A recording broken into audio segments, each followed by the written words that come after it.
a estudiar una área que es muy importante que nosotros conozcamos acerca de nuestro Señor Jesucristo. Y a esta enseñanza le he puesto semejantes a Él, y ustedes van a ir a través del desarrollo de este estudio, van a ir ustedes viendo algunos aspectos que es muy importante que nosotros conozcamos acerca de Jesucristo.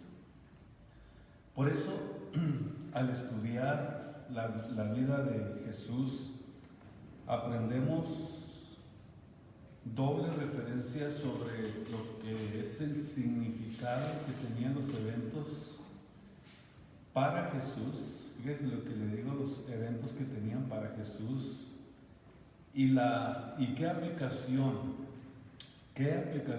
y qué significado tiene para sus seguidores. Cada una de las cosas que hizo Jesús, todo lo que hizo, absolutamente todo lo que hizo nuestro Señor Jesucristo, tuvo y tiene un propósito. Nada de lo que pasó en la vida de Jesús fue una casualidad o una coincidencia, de ninguna forma, no fue así. Entonces, es necesario conocer quién es Jesús de Nazaret. Y este conocimiento, pudiéramos decir que es en toda plenitud. En toda plenitud estoy hablando que este conocimiento abarca la humana y la divina persona, o la vida humana y la vida divina de Jesucristo. El hecho de que nuestro Señor Jesucristo, de acuerdo a lo que vemos en el capítulo 4 del libro de Mateo, que Él haya sido tentado, o el hecho de que Él haya tenido que enfrentarse con el príncipe de las tinieblas, porque eso es exactamente lo que sucedió en el capítulo 4 del libro de Mateo. El hecho de que Él haya sido tentado, como dice la Biblia, a veces crea situaciones de argumentos entre los cristianos y los que no son cristianos. ¿Sabe por qué? Porque dice nuestro Señor, dice la Biblia en Mateo 4, que nuestro Señor Jesucristo fue llevado por el Espíritu al desierto, y subraya usted, para ser tentado. Para eso fue llevado al desierto. Ahora, ustedes y yo creo que sabemos, ¿verdad? Yo creo que cualquier persona que conoce un poco de la Biblia sabe cuánto tiempo estuvo Cristo en el desierto cuando fue para ser tentado. 40 días, ¿verdad? 40 días y 40 noches. Y es antes de ser tentado nuestro Señor Jesucristo, antes de ser tentado es que estaba Él ayunando y orando. Y vemos que estos acontecimientos son muy similares a lo que le pasó a Moisés, que también duró 40 días en el monte Sinaí y 40 noches recibiendo la ley de Dios. Y aun cuando nuestro Señor Jesucristo resucitó, dice la Biblia que antes de ascender al reino de los cielos, o antes de irse de este mundo, estuvo ¿cuánto tiempo con sus discípulos? 40 días. Vean ustedes que todo lo que sucede con Jesús tiene también un significado muy especial, al igual que Elías y algunos siervos que tienen que ver con este número.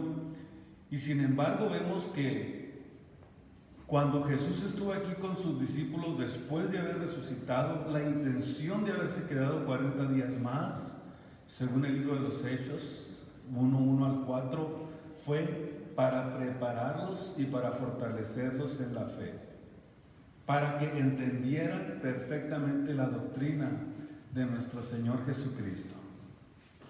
Vamos entonces al libro de Mateo capítulo 4 y vamos a hacer un estudio intensivo acerca de este acontecimiento, de este capítulo. Entonces dice, Jesús fue llevado por el Espíritu al desierto para ser tentado. Óigame bien, para ser tentado por el diablo. Y después de haber ayunado 40 días y 40 noches, tuvo hambre. Me imagino que al haber pasado 40 días y 40 noches sin comer, sin tomar nada, le dio hambre. Entonces vino a él el tentador y le dijo: si eres hijo de Dios, di que estas piedras se conviertan en pan. Entonces Jesús le responde, que escrito está: no solo de pan vivirá el hombre, sino de toda palabra que sale de la boca de Dios. Naturalmente que Jesús estaba contraatacando con la palabra de Dios a las acechanzas y a los ataques del enemigo. Entonces el diablo le llevó a la santa ciudad y le puso sobre el pináculo del templo y le dijo: si eres hijo de Dios, échate abajo, porque escrito está. Ahora es él el que utiliza la Biblia. Vean ustedes cómo nosotros podemos ver el diablo, la astucia que tiene y cómo trata de imitar a los hijos de Dios. Ahora él es el que utiliza la palabra escrito está, porque él mandará a sus ángeles acerca de ti para que te cuides, para que te sostengan, para que no tropieces y para que no te vayas a caer y destruirte como cuando se cae en una piedra de duda. Y Jesús le dijo: escrito está, no tentarás al Señor tu Dios. Aquí vemos algo muy interesante en este acontecimiento, que está en juego lo que es tener convicciones en el conocimiento de la palabra de Dios o lo que es tener un conocimiento superficial. ¿Por qué? Porque vemos que nuevamente el diablo dice que lo llevó a un monte muy alto y le mostró todos los reinos del mundo y la gloria de ellos, y le dijo: todo esto te daré si postrado me adorares. Entonces Jesús le dice: vete, Satanás, porque escrito está: al Señor tu Dios adorarás y a Él solo servirás. Entonces el diablo le dejó, y he aquí que vinieron ángeles y le servían a nuestro Señor Jesucristo. Vamos a de alguna forma hacer una paráfrasis acerca de lo que está escrito aquí, un parafraseo, para poder ir comprendiendo los puntos más importantes que necesitamos comprender. Al allegarse el enemigo a Cristo, o sea, vemos entonces que era un personaje 100% hombre, o sea, Cristo era hombre y sin embargo era una manifestación visible de Dios, nacido de una mujer. Dice la Biblia: habitó entre nosotros en un cuerpo humano, y estando en un cuerpo humano vemos que él participó de una naturaleza humana como la que ustedes y yo participamos. De hecho, dice la Biblia en Hebreos 2:14 que él debía de ser en todo semejante al hombre. O sea que Cristo vendría y participaría de carne y sangre para poder, a través de la participación humana, destruir al que tenía el imperio de la muerte, es a saber, al diablo. ¿Y cuál era la intención de Dios de participar de un cuerpo humano? Para que a través de una manifestación como hombre, o como en un cuerpo humano, venía a librar una batalla para poder liberar a todos los que por el temor estábamos por toda la vida, dice el apóstol, sujetos a servidumbre. O sea, Por eso es que dice el versículo 17, debía de ser en todo semejante al hombre para poder venir y ser un fiel y misericordioso pontífice en lo que es para con Dios, para expiar los pecados del pueblo. Y vean ustedes algo muy interesante en el versículo 18, que es exactamente lo que sucede en el libro de Mateo capítulo 4. Pues cuanto él mismo padeció siendo tentado, entonces es poderoso para poder socorrer a los que son tentados. Entonces vino directamente del cielo en su naturaleza divina y es creado.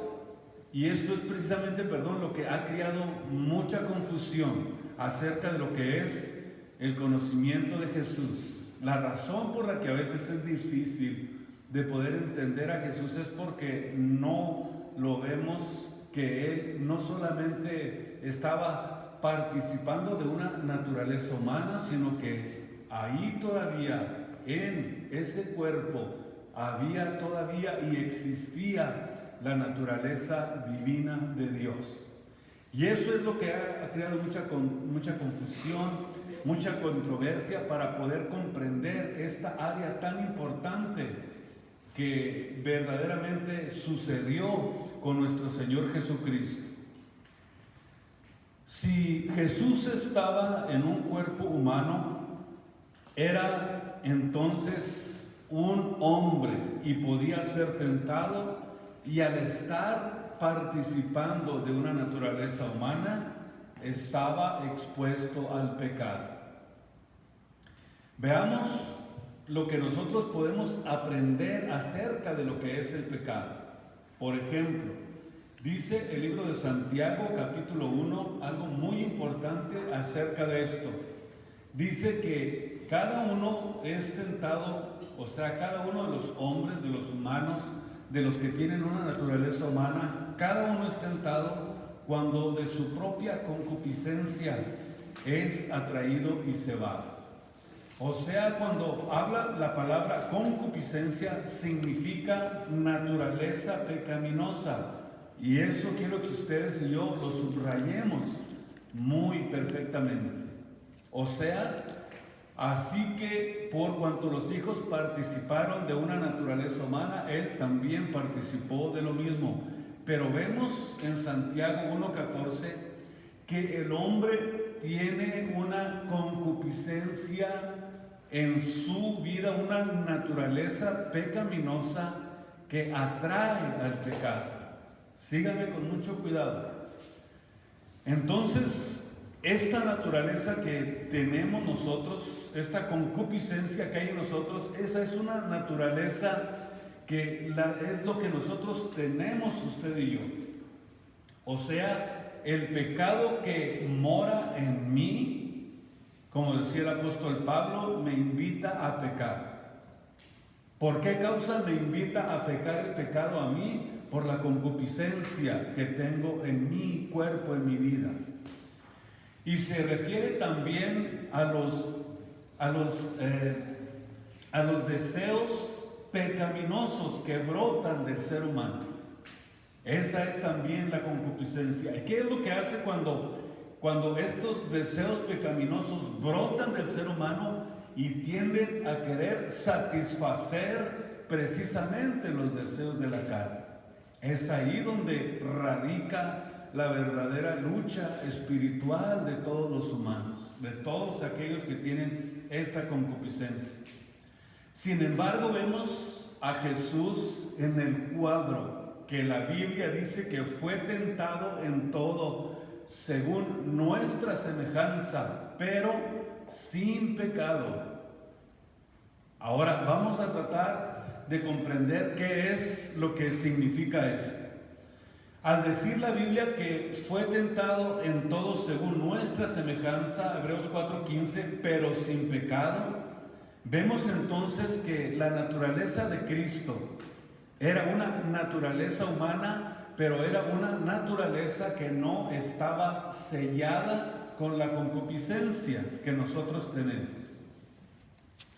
Ahora sí les voy a pedir completamente su atención para que ustedes puedan comprender esto que vamos a aprender en esta noche. Tentado en todo según nuestra semejanza, pero sin pecado. O sea que Cristo fue concebido sin pecado. ¿Por qué? Porque el hombre, cuando pecó, dice la Biblia que esta concupiscencia que entró en el hombre se convirtió en una herencia que heredamos todos los hombres a través de los siglos, a través de los milenios, a través del tiempo. Entonces nosotros, cuando nos damos cuenta de esto, que el pecado entró por un hombre y así el pecado pasó a todos los hombres, hablando de la concupiscencia del pecado, esta naturaleza pecaminosa, estos deseos pecaminosos que brotan de nuestro ser, esa es precisamente la herencia que nos dejó Adán cuando pecó contra Dios. Y nosotros recibimos esta herencia forzadamente en nuestras vidas, y a eso venía Cristo, precisamente a librarnos del pecado y de la muerte, a librarnos y salvarnos y rescatarnos para que pudiéramos nosotros servir a Dios con todo y concupiscencia de pecado que está en nuestros corazones. ¿Saben por qué fue necesario esto? Porque no había nadie capaz de poder servir a Dios por causa del pecado que habita en el hombre. Por eso es que el hombre sin Cristo no puede vencer el pecado. No lo puede vencer. Es imposible que lo venza. Necesita la ayuda de alguien para poder soportar, para poder contrarrestar y para poder vencer el pecado. Por eso, entonces aparece alguien que fue concebido sin pecado. O sea que no tenía la concupiscencia y la naturaleza del pecado en su cuerpo. ¿Por qué razón nosotros vemos que Cristo fue concebido sin pecado? Porque Él no fue engendrado por hombre.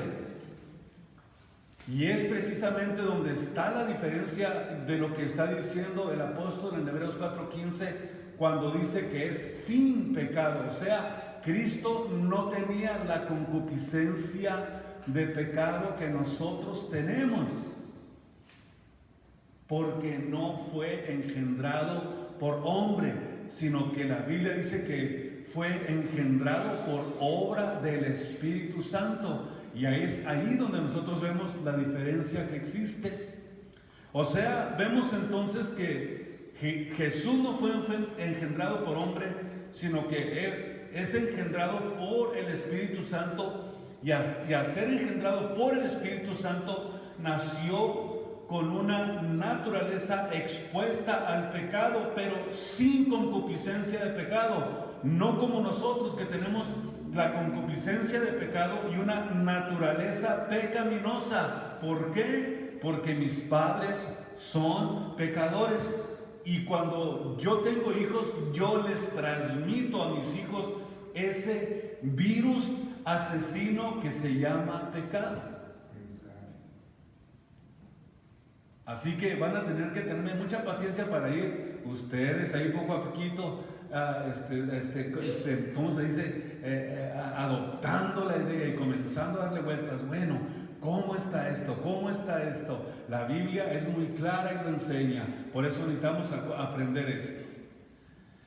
Vemos entonces que Jesús no podía pecar porque Él era, dice la Biblia, escuche usted, sin mancha y sin contaminación. Ahora ya entiende lo que significa sin mancha y sin contaminación, que no tenía la concupiscencia del pecado, no estaba contaminado con el pecado, y Jesús no tenía esa mancha que nosotros tenemos, porque era sin mancha y sin contaminación. O sea, no tenía deseos carnales como nosotros,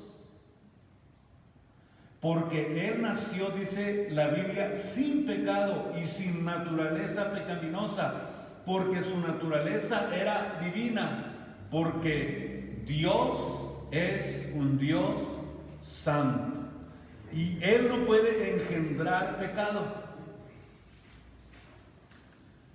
Por eso es que nosotros vemos que es incapaz de pecar, porque Él ni siquiera puede engendrar pecado en otros. ¿Por qué? Porque no tiene ¿cómo le dijimos ahorita? Ese virus en su vida. Y por eso era sin pecado. ¿Por qué? Porque Él no recibió ninguna herencia de pecado. Lo único que hizo es participar de carne y sangre hecho semejante a los hombres.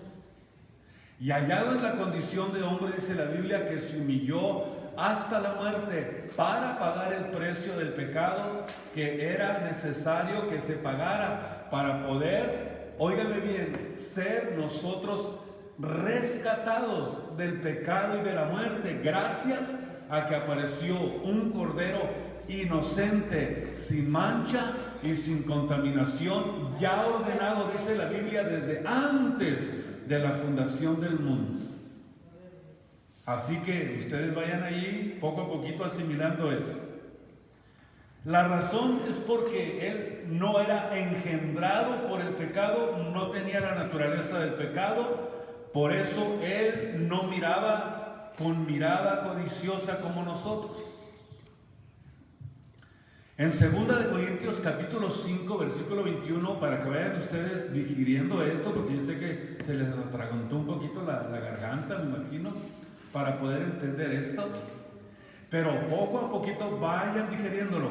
Dice 2 de Corintios capítulo 5 versículo 21, al que no conoció pecado, fíjense bien lo que comienza diciendo el apóstol Pablo, al que no conoció pecado, participó de una naturaleza de pecado como nosotros, pero sin pecar, para que fuésemos hechos justicia de Dios en Él, para que fuéramos justificados. Él no debería de tener pecado, si no, entonces no hubiera podido haber redención. Se necesitaba a alguien inocente, sin mancha, sin contaminación, que no estuviera contaminado con el pecado, que no tuviera los deseos que nosotros tenemos, que no tuviera la mentalidad que nosotros tenemos, que no estuviera contaminada su mente, que no estuviera contaminada sus palabras, que no estuviera contaminado su estilo de vida, que no estuviera contaminado para poder ofrecerse en limpieza delante de Dios, para poder expiar el pecado. Entonces vemos que Él no conoció pecado. Y cuando dice el apóstol que no conoció pecado, pero participó de una naturaleza de pecado para que a través de esa naturaleza nosotros fuéramos justificados. Él podía tener, por ejemplo, todo el dinero del mundo y no era codicioso. Podía rechazar absolutamente todo porque Él no tenía en su vida la esencia de pecado que nosotros tenemos.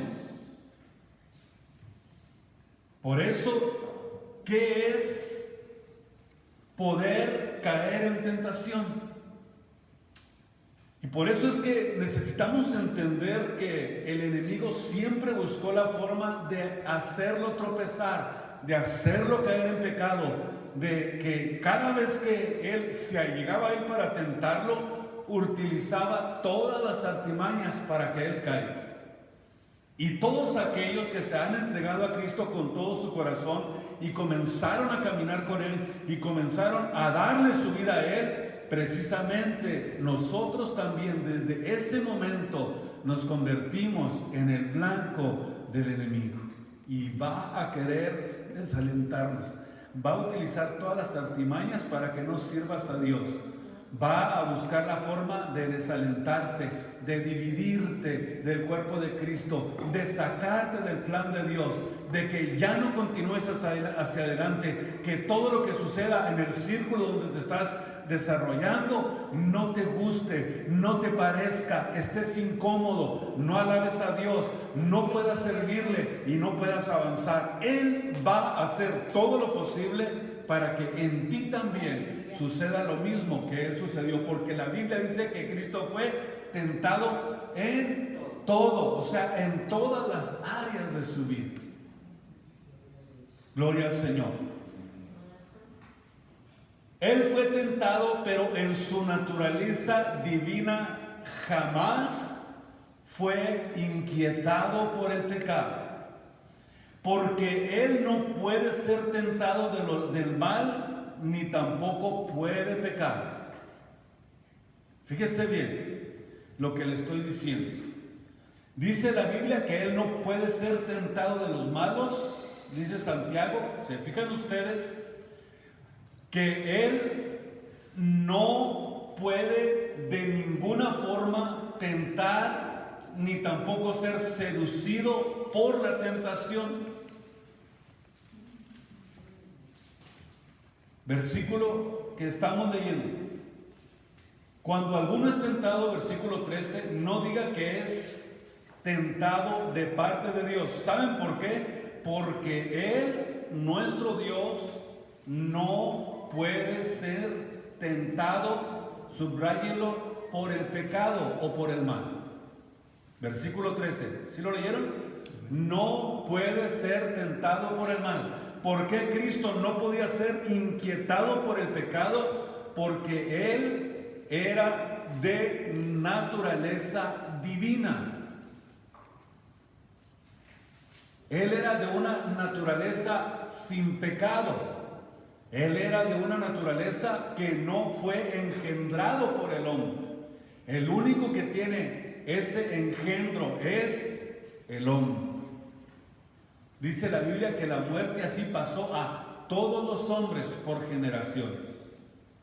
En Jesús no fue de esa manera. Él jamás fue inquietado por el pecado por su naturaleza divina. Él no puede ser tentado por el mal ni pecar, porque Él es sin pecado y por eso tiene poder y autoridad para poder vencer cualquier tentación. O sea, ser tentado no es pecado. Sin embargo, caer en la tentación y consumar la tentación, entonces eso sí es pecado y eso nos conduce a la muerte, y el único que nos puede librar es nuestro Señor Jesucristo, porque Él es el Cordero de Dios que fue ofrecido sin mancha y sin contaminación de pecado, que nos puede librar del pecado y de la condenación. Estamos en el libro de Santiago, vamos a leer versículo 12. Bienaventurado el varón que sufre o que soporta la tentación, porque cuando haya resistido la prueba, recibirá la corona, de vida que Dios ha prometido a los que le aman. Cuando alguno es tentado, no diga que es tentado de Dios, porque Dios no puede ser tentado por el mal, por el pecado, ni Él tienta a nadie, o no tienta a alguno. O sea, Dios no te va a tentar, Él te va a probar, que es muy diferente. Dios te va a probar para que crezcas, para que madures en la fe, mientras que la tentación es para que te alejes y para que se disminuya tu fe y que regreses nuevamente al estilo de vida que antes vivías, antes de conocer a nuestro Señor Jesucristo. Que te alejes nuevamente a las cosas del mundo. Vamos entonces a observar qué significó las tres tentaciones del diablo a Jesús en el desierto. Notamos que las tentaciones vinieron justamente después del bautismo de Jesús. Hay quien dice, a lo mejor, por eso miren ustedes la importancia de esto, hay quien a lo mejor está pensando y diciendo, es que yo no estoy listo todavía para bautizarme. porque todavía soy pecador. Yo creo que usted nunca va a tomar ese paso por tener ese pensamiento. Nadie está preparado, ni tampoco espere a dejar de pecar para servir a Dios, porque eso nunca va a suceder en su vida. Nunca, nunca, nunca. Nunca va a pasar mientras esté vivo. Mejor hay que aprender cómo vencer las tentaciones. Y ese es precisamente el propósito por el cual Cristo fue tentado en Mateo 4, 3 veces. Vamos a ver estas 3 tentaciones y qué es lo que significó y cómo nosotros podemos aplicar a nuestra vida estas 3 tentaciones que Jesucristo sufrió. Ya entendimos que ser tentados no es pecado, sino caer en la tentación cuando es tentado, entonces es cuando viene el pecado y la muerte a nuestras vidas. Por eso es que si una persona cree que necesita estar listo para dar un paso de fe, porque todo lo que Jesús caminó fue un proceso, fue bautizado y después que fue bautizado vino la tentación, vino la persecución, y por eso es que yo creo que una persona que está esperando para tomar el siguiente paso, lo que es el bautismo, y decir, cuando esté preparado lo doy, pues nunca va a estar preparado. Simplemente es parte de un proceso que nosotros necesitamos llevar a cabo, así como lo hizo Jesús. Por eso nosotros tenemos que aprender para poder caminar en sus pisadas. Nosotros vamos a quién? Siguiendo a Jesús para poder seguir sus pisadas. En el libro de Marcos, capítulo 1, quiero que vayan conmigo al libro de Marcos.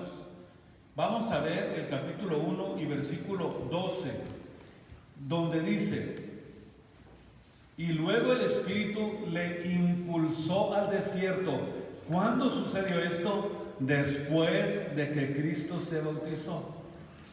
Porque nosotros, usted sabe que Cristo nos dio ejemplo para que nosotros sigamos el orden que Él siguió y para que nosotros sigamos sus pisadas. Versículo 13: y estuvo ahí en el desierto 40 días y 40 noches, y era tentado por Satanás, y estaba con las fieras, y los ángeles le servían. ¿Cuál era el propósito primordial del Mesías al venir a esta tierra?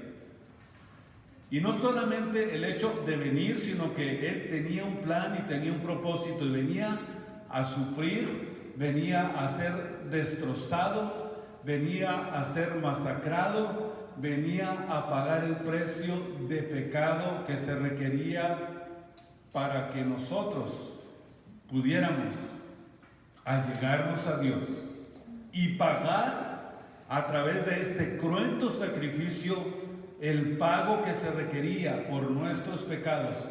Pero la intención primordial del diablo para que viniera a tentarlo, y la intención para venir a insistirle, era querer destruir ese plan que Dios tenía. Y lo mismo vemos nosotros que sucede con nuestras vidas, con nosotros. ¿Sabe qué es lo que Dios quiere a través de las tentaciones? Lo que el apóstol Pablo tantas veces enseñó y que dijo que nosotros tenemos que aprender a sufrir por la causa de Cristo. ¿Cómo sufrimos nosotros por la causa de Cristo? No hay más sufrimiento que el decirle no al pecado y apartarte de él. Entonces, sucede esto con nosotros porque van a venir ofertas a nuestra vida el día que nosotros nos bauticemos y que nos animemos a dar un paso de fe tan importante como el bautismo, que desde ese momento tú haces un pacto con Dios, porque la Biblia significa que somos sepultados juntamente con Él a muerte por el bautismo, y desde ese momento comienzas a sufrir por la causa de Cristo, porque se levanta dentro de ti el monstruo, el virus llamado pecado y quiere destruir ese plan que Dios comenzó en tu vida. En el caso de Jesús, la idea era destrozar y destruir el plan de redención. En nuestro caso es parar el crecimiento espiritual de nuestra vida. Cuando le dice, dile a esas piedras que se conviertan en pan, la idea del diablo era satisfacer su necesidad física. ¿Por qué? Porque en esa área sí podía tentarlo, porque era hombre y comía, dormía, se cansaba, lloraba. ¿Se fijan ustedes en qué área lo tentó? Él no pudo encontrarle pecado en él. Por eso dice la Biblia que el diablo vino a mí, dijo Cristo. ¿Y qué dijo Cristo? No encontró nada conmigo. No halló nada en mí. No pudo encontrarme a mí pecado. Pero la idea de presentarse de esta forma era para satisfacer su necesidad física. Y le dice, si eres hijo de Dios, ven ustedes que ya entendía perfectamente quién era el que estaba delante de él. Básicamente le estaba diciendo, ya que tú eres el Mesías, ya que tú eres el Dios prometido, ya que tú eres el que viene a pagar el precio, dile a estas piedras que se conviertan en pan, que se conviertan en pan. Y estaba citando Deuteronomios capítulo 8 para, óigame bien, decirle estas cosas a Jesús. Vemos que para satisfacer la necesidad física, yo creo que esto le dio resultados al diablo en el pasado. Por ejemplo, vemos esto en el Antiguo Testamento. ¿Qué pasó con Isaac, Esaú y Jacob? ¿Se recuerdan ustedes? Esaú, dice la Biblia, que venía de cazar, venía muy cansado, estaba cansadísimo, y Jacob estaba haciéndose un rico guisado. Vean ustedes los estragos que causó el hecho de satisfacer nuestras necesidades físicas. Estaba cansado, le dice a su hermano, dame de lo que estás cocinando, dame de esa riquísima torta de aguacate con asada. Yo me imagino que era algo así. Y dice, dame de ese guisado, pero le dice a su hermano, te doy, pero con una condición. ¿Qué le dijo? Dame tu primogenitura. Y se quedó pensando, bueno, pues, ¿qué me importa a mí la primogenitura? A ver, pues, bueno, acepto, dame, y trato hecho. Es impresionante, vean ustedes lo que puede suceder cuando nosotros pensamos más en satisfacer nuestras necesidades físicas. Vean ustedes los estragos que puede causar. Y eventualmente, ay Dios mío, más adelantito, su propio padre, Isaac, hizo lo mismo. Antes de bendecir a su primogénito, le dice, voy a bendecir la primogenitura, porque esa era una bendición que corría por las generaciones en el pueblo de Israel, y el primogénito heredaba lo que el padre tenía, incluyendo su ministerio, su función, absolutamente todo. Y lo mismo sucede con Isaac. Antes de bendecir a su primogénito, le dice, ven mi hijo, tráeme un guisado sabroso para bendecirte. Pero por ahí estaba la doña escuchando.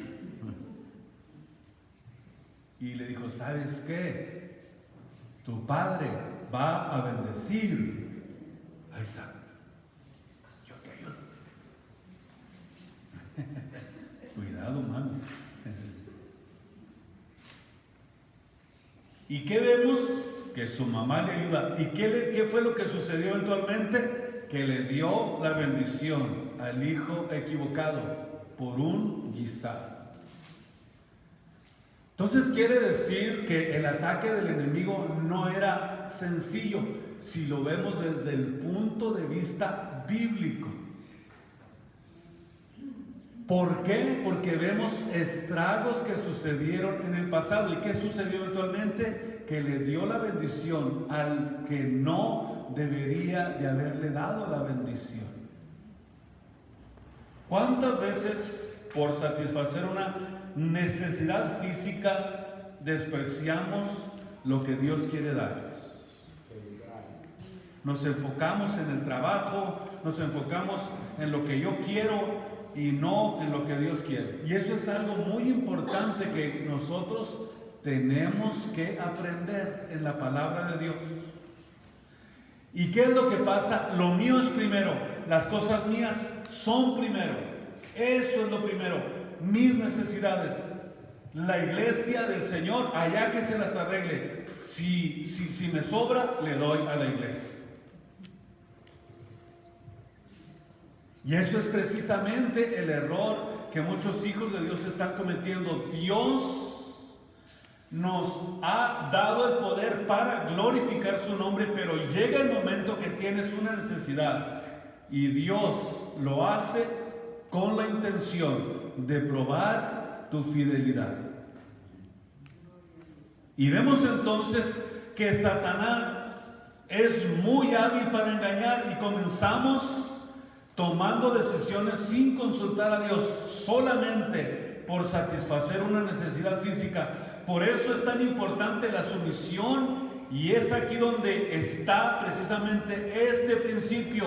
Jesús dijo: mi comida es que haga la voluntad del que me envió y que termine o que acabe su obra. Si no fuera así, no habría un ejemplo en el que nosotros pudiéramos recargarnos para poder seguir.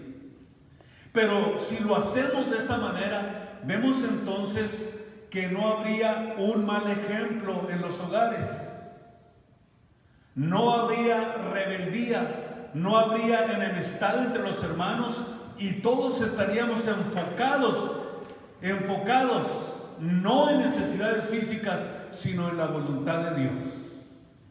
Por eso el hombre está más expuesto a desarrollarse en el ambiente que mira, que toca, un ambiente que él mismo cría, siendo que Dios tiene algo más precioso y más grande que nosotros necesitamos aprender a ver a través del servicio que nosotros le damos a Dios. Hay mucho más allá de lo que es una necesidad física.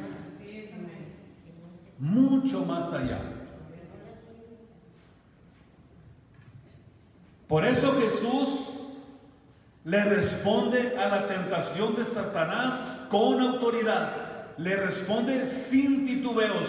Escrito está: no solo de pan vivirá el hombre. O sea, no son solamente las necesidades físicas las que alimentan a los hijos de Dios, sino que nos alimentamos con toda palabra que sale de la boca de Dios. Y Jesús dijo: buscad primeramente el reino de Dios y su justicia, y lo demás yo te lo voy a dar por añadidura. Pero qué importante es tener convicciones firmes, espirituales, fuertes, sin titubeos en nuestra vida espiritual. Si hay titubeos, somos débiles y no vamos a poder demostrar que somos fuertes y que no hay nada que nos detenga para poder servir a Dios, que no hay nada, absolutamente nada, que nos aparte del amor de Dios. Fíjese lo que decía el apóstol Pablo, es impresionante: nada me puede apartar del amor de Cristo, ni tribulación, ni angustia, ni espada, ni hambre, ni desnudez, ni ninguna criatura. Nada me puede apartar del amor de Dios en Cristo Jesús, porque todo eso que menciona pertenece al mundo físico. Qué preciosa es la Biblia, la palabra de Dios. Entonces Cristo responde a la tentación con autoridad, sin titubeos, utilizando la palabra de Dios. Vamos a ver por último, para ya terminar, y si tienen preguntas, pues bueno, ahora vamos a hacer preguntas y respuestas al final. Capítulo 6 del libro de San Juan, y vamos a leer el versículo 25 en adelante. Vean ustedes de qué forma Jesús describe esto tan importante. Del versículo 25 dice: y hallándole al otro lado del mar, le dijeron: Rabí, ¿cómo llegaste acá? Y respondió Jesús y les dijo: de cierto os digo, que me buscáis, no porque habéis visto las señales, sino porque comisteis pan y os saciasteis. O sea, nada más querían satisfacer sus necesidades físicas. Versículo 27. Trabajad no por la comida que perece, sino por la comida que a vida eterna permanece, la cual el Hijo del Hombre os dará. Porque esto señaló Dios el Padre. Entonces le dijo: ¿qué debemos hacer para poner en práctica las obras de Dios? Una pregunta. Y respondió Jesús y les dijo: esta es la obra de Dios, que creáis en el que me ha enviado. Le dijeron entonces: ¿qué señal pues tú haces para que veamos y creamos? ¿Qué obra haces? Nuestros padres comieron maná en el desierto, como está escrito en Éxodo 16. Y comieron pan en el desierto, como está escrito: pan del cielo les dio a comer. Y Jesús les dijo: de cierto os digo, no os dio Moisés pan del cielo, mas mi Padre os da el pan verdadero del cielo, porque el pan de Dios es aquel que descendió del cielo y da la vida por el mundo. Y dijeron: Señor, danos siempre este pan. Y Jesús les dice: yo soy el pan de vida, el que a mí viene nunca tendrá hambre, y el que en mí cree no tendrá sed jamás. Mas os he dicho que aunque me habéis visto, no creéis. Vean ustedes la dificultad que había para poder entender cuál era verdaderamente el plan de Dios. Y vemos que Jesús se presenta ante ellos y les dice que Él es el único que puede llenar y saciar el corazón, y no hay nadie más. Cuando tú haces tu voluntad independientemente de Dios, vienen terribles consecuencias a nuestras vidas, a tu vida. Y cuando tú te sometes y haces la voluntad de Dios, dice la Biblia que jamás serás avergonzado, porque es Dios el que te defiende, es Dios el que saca la cara por ti. Él se pone al frente. Dice la Biblia que Él nos defiende. Dice que el ángel del Señor acampa en nuestro alrededor y nos defiende. O sea, Él, cuando nosotros lo ponemos en lugar en nuestras vidas, saca la cara por nosotros. Y la siguiente tentación se las traigo el próximo mes. Pónganse de pie en esta tarde y démosle gracias a Dios. Espero que cada uno de ustedes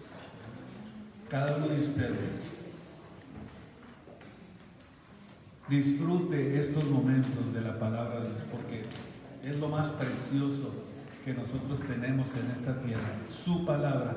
Por eso es que es lumbrera a nuestro camino. a nuestros pies para no tropezar. Es la palabra de Dios.